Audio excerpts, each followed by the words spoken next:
Hello guys and welcome back to my second video on Pillars of Eternity 2 Deadfire. If you haven't seen the first video about the fighter, it might be worthwhile just going and have a little look at that, because there's a couple of things that I might mention in this video that I won't go into detail about, and it might confuse you a little bit, which I've covered in the first video. I don't want to repeat myself over and over for every character, so watch the first video and then come back to this. If you've seen it, welcome.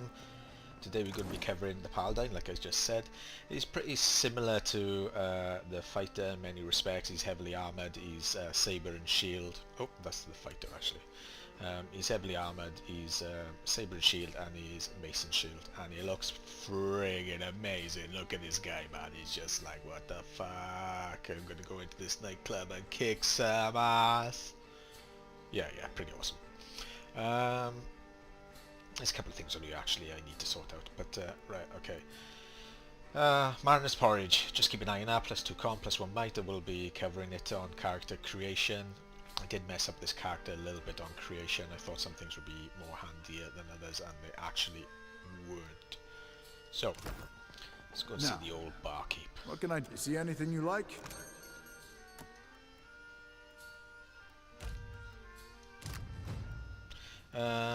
So, character creation, male or female, up to you. Human, doesn't matter. Single class. Paladin. Shield bearers of Saint Elgar, because it gives you a +1 engagement and lay on hands, so you don't have to spend a spec point on it, which is awesome. Sworn enemy, great. And character creation, here we go, good stuff. So we're going to max up might to 19. We're going to drop constitution to 8. Reasons for that are covered in the fighter video, I'm not going to cover them again. Dexterity, we're going to max. Perception, we're going to leave as is. Resolve, we're going to drop by 1, and we're going to stick 2 points into intellect. That looks pretty good. Yep, we'll go with that. We're going to take somebody with some dexterity. I think it's Deadfire Archipelago. There you go, +1 dexterity, and we're going to go with aristocrat to give a bit of a head start on some of the secondary buffs. We're going to head for large shields, sabers, and maces. I'm not going to go and go through this levels up one by ones. Go for these three, just like the fighter. There's loads of large shields and loads of great sabers, and we're definitely going to be using mace in those second hand. So large shield, saber, and then mace, and then whatever the hell you want.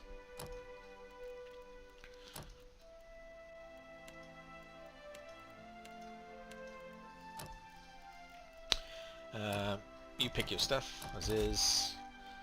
Go next. Let's just take a little look at this guy.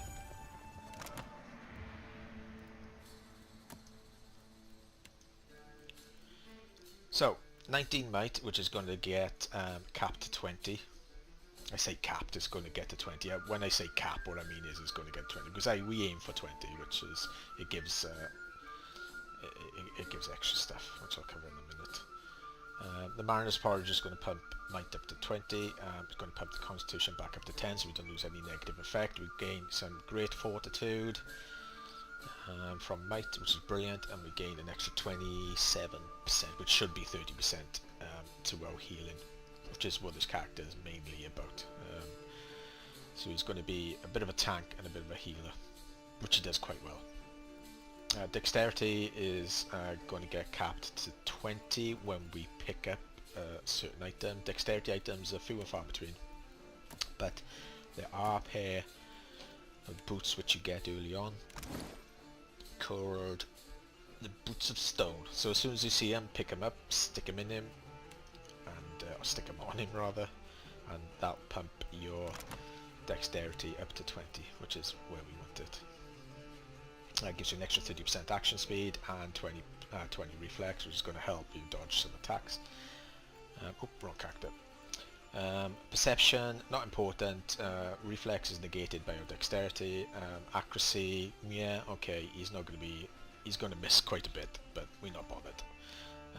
Intellect, extra 10%, not too worried about the area of effect, because most of our abilities are going to be single solo target. There are one or two area of effect spells. I think is like chant, I suppose you could call it, has an area of effect, but it is quite a large stock, so anything is going to improve. And the level 20 spell as well, which is quite awesome, it's quite big anyway, stock. So ability duration, it does have a buff, like a dexterity buff, which is quite good, so any kind of duration is good. So it's the same as a fighter really, anything you can find with intellect you want to be chucking on this guy, but the fighter takes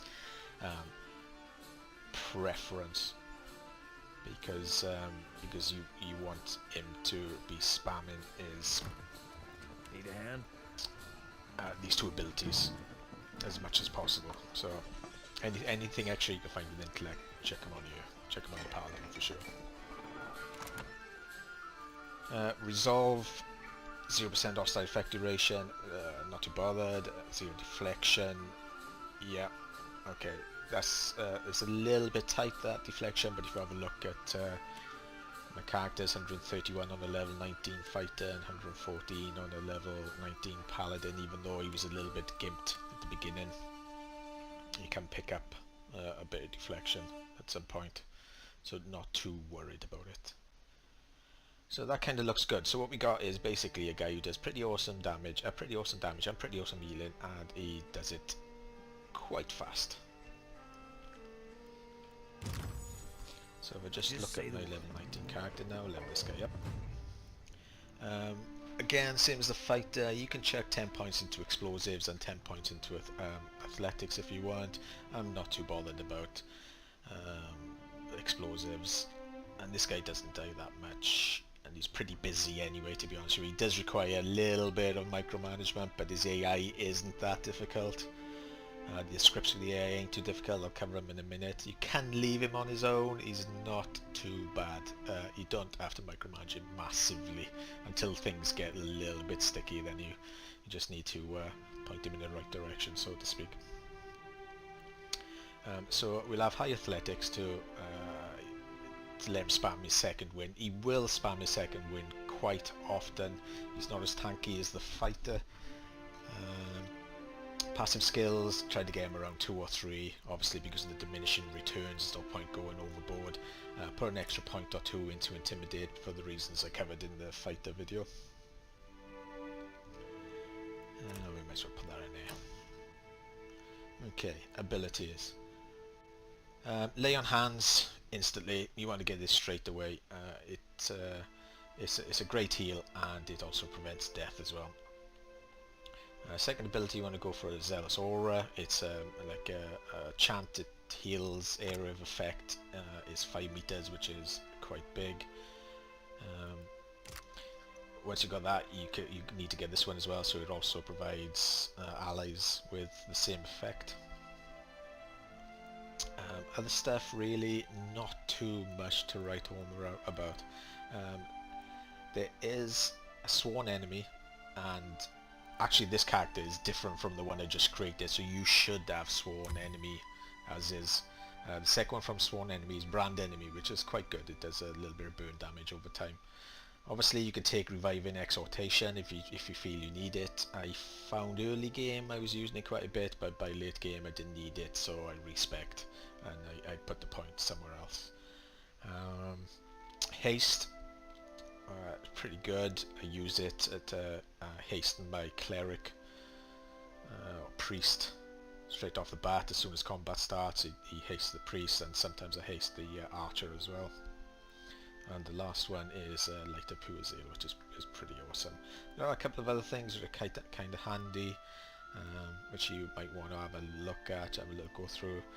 Just be careful of this Sacred Immolation. It's a little bit nasty. On my first playthrough I got it, and I ended up dying all the time. I couldn't understand why it was happening, but this thing actually, the damage it does to you in raw damage is a little bit weird, so I stopped using it. I've gone and googled it, and I've had a little look. Some people saying it's great once you get used to it, and you can like negate the damage that's happening to you, but I didn't bother with it. was more interested. I didn't want a guy that I had to mess around with too much. I just wanted another simple tank that that can provide support for the front line. Generally, that's what this guy does. Passive abilities, Deep Faith. I'm not going to go into as much detail as I did with the fighter. They're all good. You don't have to get them in this order. I've got 1 point left to spend, and I'm probably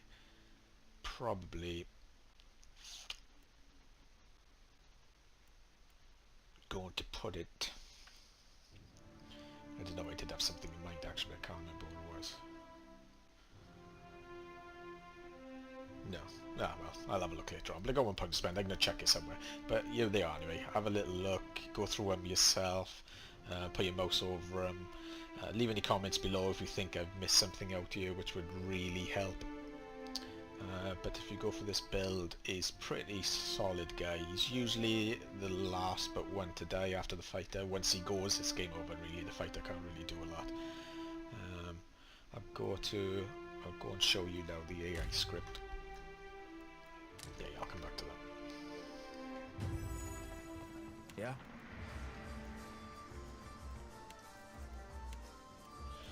Okay, well, this is no good anymore because I spec'd out of it. Same as the fighter, self below 50%, cast second wind, gives him full health back, which is great. Instantly off the bat, when combat starts, I want to hasten my priest. It's not easy to prioritize a character. You can't actually select priest or mage or whatever. You have to try to figure out. As it was, ironically, I just tried spellcaster, and it always seems, oh well, I say always, 90% of the time it seems to cast on the priest and not the wizard, which has its own haste.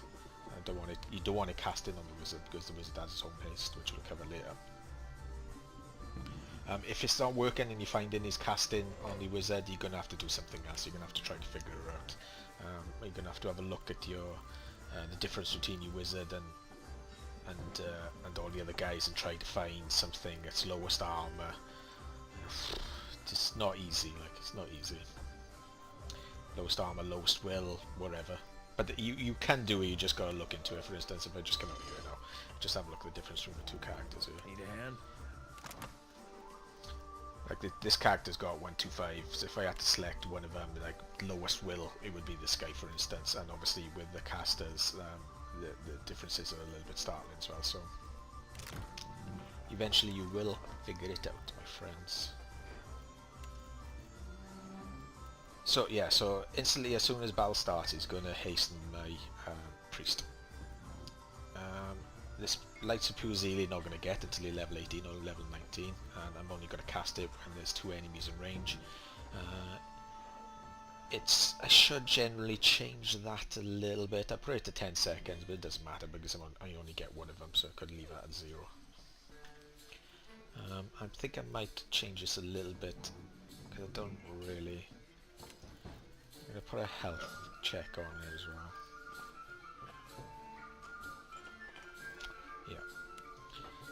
Put a health check on it, below 75%. So, because what this does, it does a bunch of damage, and it also restores 100 health as well. But the way I was playing it was I was just sparking it as soon as I was surrounded by more than one guy. So I was only getting the damage effect from it. Which is kind of fine at level 18, level 19, because as soon as the wizard starts spamming those missiles, things just melt. It's just crazy. Level 18, level 8 is just crazy. The wizard just goes on a new plane, man. He even destroys his own guys. He's so mad.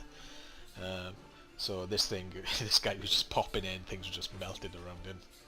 So well, I'll have a little look at that. I might just leave it. Actually, no, I am going to leave it because it's working.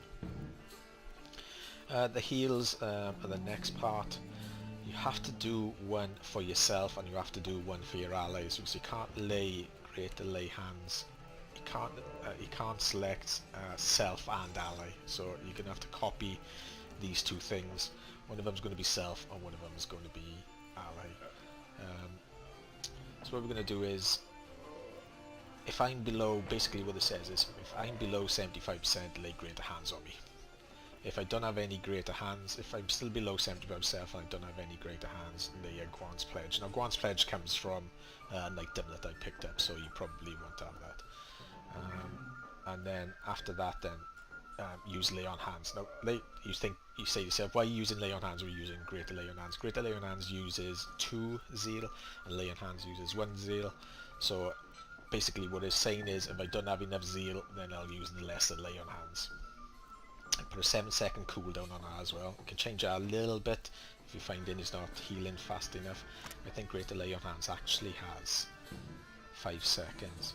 So it's 20 health restored every 3 seconds for 5 seconds, which kind of doesn't make sense really. It's actually going to do 2 ticks. You think that 5 seconds is not actually going to give you the extra 20 health. But anyway. So yeah, so just pump that to 7 seconds and you should be alright. I've got that as 5, look, I'll change it to 5 actually. And it's the same, you need to copy that and need to paste it again, but the only difference here is you're going to add if the target is in melee range, so your guy is only going to cast this if he's not going to disengage. Now there is a little disengage button up here, but I find it doesn't work that well. It does with certain things, but with Lay on Hands it just seems to disengage whether it's ticked or not. So what I'm going to do is I'm going to use my heal, but only if my target is in melee range. And that's it, pretty much. Simple, nice and simple. What you'll find is, the problem with this guy is the priest that you've got, you end up over healing. So earlier on you won't notice it so much, but mid game you find that your priest and your paladin are like healing the same guy at the same time. So you just want to have a little check on that, but you're gonna be micromanaging the healer anyway. So if you see that it's happening, just let your priest do something else rather than wasting your paladin's time, so to speak. And there it is, easy, nice and simple, and this has pretty much got me through the entire game. There was something there. If you did select. If you did select, I can't find it, won't be in here now. If you did take the, what do you call it, the resurrect spell, you can add it. There's also a thing about it. So you put the resurrect spell in here, you change the status target to unconscious. So it would be, if target's unconscious, use resurrect spell on ally. Simple. Obviously that would be resurrect. But I respect out of it because I wasn't using it. Okay, and that's it. I think I've covered everything. I didn't say that shit. So yeah, I'll figure out what to put this extra point in. I'll come back to you in the next video about that. Leave some comments. Feel free if I missed something, if you think I could be better at something, or if you think something would improve my character, feel free to tell me about it and I'll take it on board. I hope you enjoyed, I hope it helped out, and I'll see you on the next video where we will be covering the wizard. Yay!